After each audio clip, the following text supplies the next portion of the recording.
Na ndio sababu vile vile niliwashawishi wale wa Kenya, sisi ambao tunafanya kazi kwa serikali na kwa sehemu zingine zote, ya kwamba pia kama taifa tuwe na savings. Na ndio sababu hiyo pesa ambayo tumesave pale kwa NSSF, tumekubaliana ya kwamba kila mfanyikazi atalipa 6% ya mshahara yake, na yule ambaye amemwajiri atamlipia 6%, na hiyo pesa yote 12% ni ya ule mfanyikazi. Kwa miaka miwili,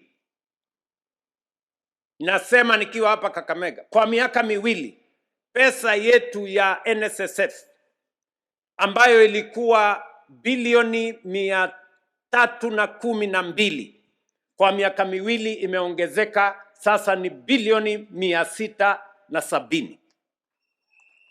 Kufikia mwaka ujao 2027 tutakuwa tumefikisha savings ya NSSF trilioni 1, vile pesa ya SACCO imefika trilioni 1. Hiyo ndio vile ya kujenga msingi wa maendeleo katika taifa. Ndio sababu mnaona nchi zingine wameweka akiba. Juzi nilikuwa nchi ya Norway, kwa miaka 30 wameweka hazina yao kutoka zero, sasa ni $2 trillion. Hivyo ndivyo nchi ambazo zinaelewa mahali wanapokwenda wanafanya. Na ndio sababu hiyo savings yetu pale kwa NSSF ni ya muhimu. Savings yetu hapa kwa Shirikiana ni ya muhimu hata zaidi.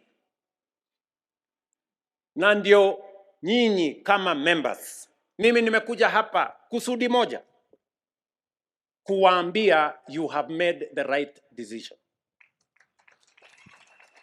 Na kumshukuru huyu ndugu yangu Mheshimiwa Oparanya kwa sababu ya kuamua kuhakikisha ama kuanzisha hii Shirikiana SACCO.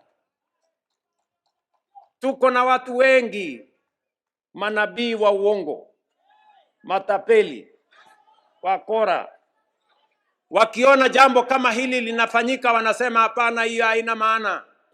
Oh, mbona watu bure. Kila kitu kikubwa kinaanza mahala fulani. Wale wa Norway walianza 30 years ago, today they have $2 trillion. Sisi tunaanza leo hapa ya Shirikiana, hapa mbele watajua hawajui, kwa sababu hii itakuwa kitu kikubwa sana.